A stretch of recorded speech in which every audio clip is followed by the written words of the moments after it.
I never made it, but I know what it takes. I'm motivated by a mix of emotion. Got my statement, and I'm reading it slow so I can understand it fully. Appreciate my standing, go out of this world and right on time. Oh, never in my life. Good morning, champions. Today we're going to start working with the Amco 3.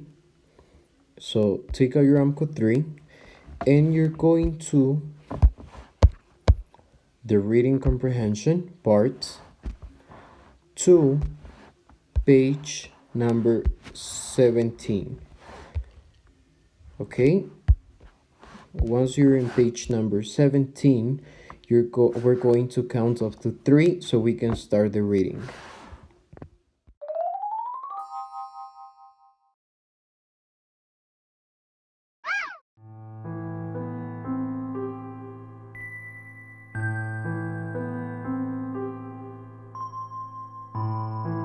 Values, determination, making a dream come true.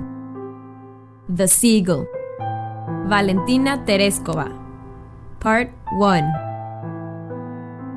In a tiny village in western Russia, a small girl lay dreaming. In the darkness of the one-room cottage, she could hear the soft breathing of her mother and father as they slept. But Valentina's dreams were what kept her awake. Eyes wide open, she gazed through the small window near her bed, where she could see a small part of the deep blue sky dotted with stars. What would it be like, she wondered, to fly through the sky among the stars? Young as she was, she knew it could not happen. Still, she dreamed. Valentina's parents had little time for dreaming. Her father spent long days driving a tractor, while her mother worked from dawn until dark in a factory. Valentina went with other village children to be cared for by the babas, the grandmothers who watched the children while their parents were at work.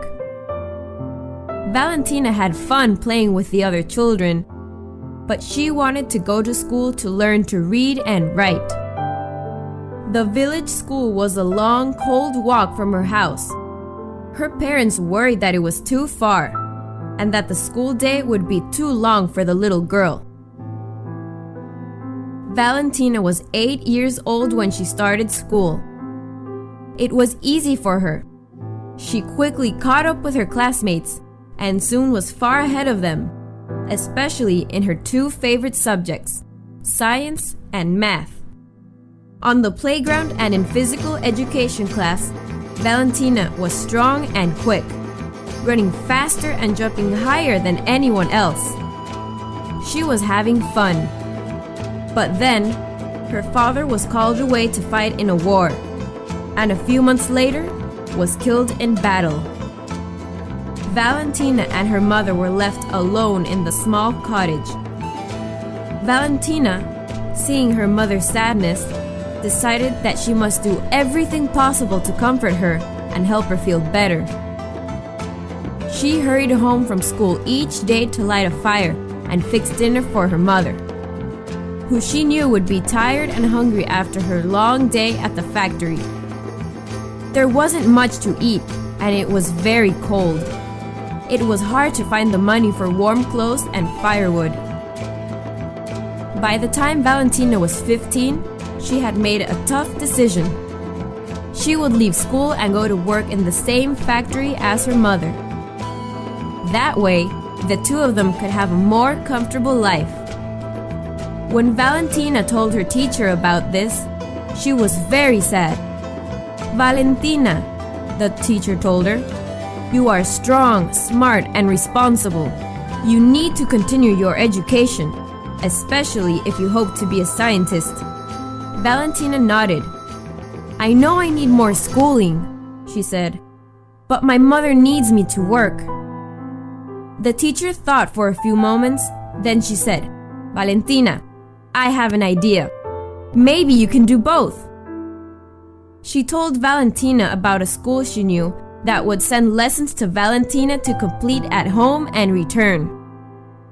"It will take a lot of hard work to do this on your own," she said. "But you are a brave girl, and I know you can do it." Valentina did. She worked each day at the factory and studied every night, long after her mother had gone to sleep. And each night, she looked up into the sky at the twinkling stars and thought again how wonderful it would be to fly through space. At the factory, Valentina made friends with other girls her age.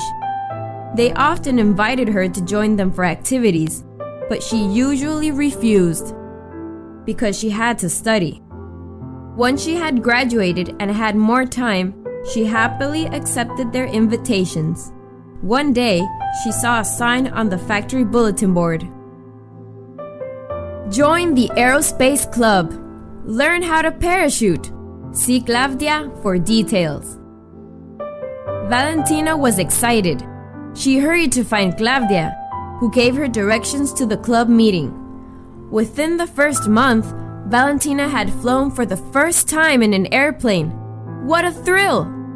Then, she learned how to carefully pack a parachute and how to put on the harness and pull the cord.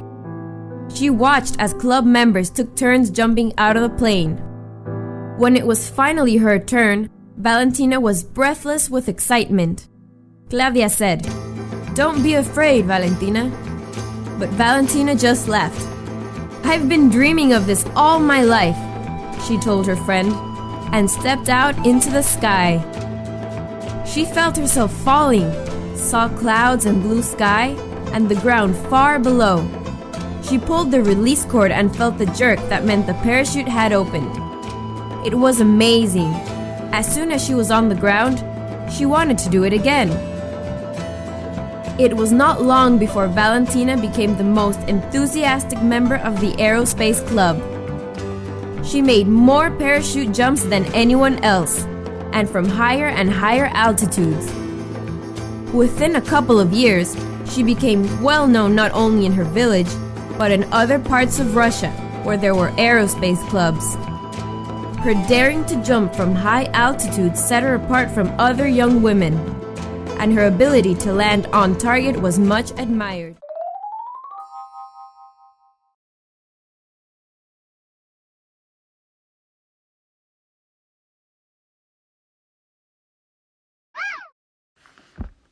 Okay, now that you're finished reading the story, go to page number 20, and you're going to start answering the 10 questions. This is the first activity. When you're finished with this, with the example of the flying in the sky, you're going to use this cluster of ideas 1, 2, 3, 4, 5, 6 to make a paragraph in the lines.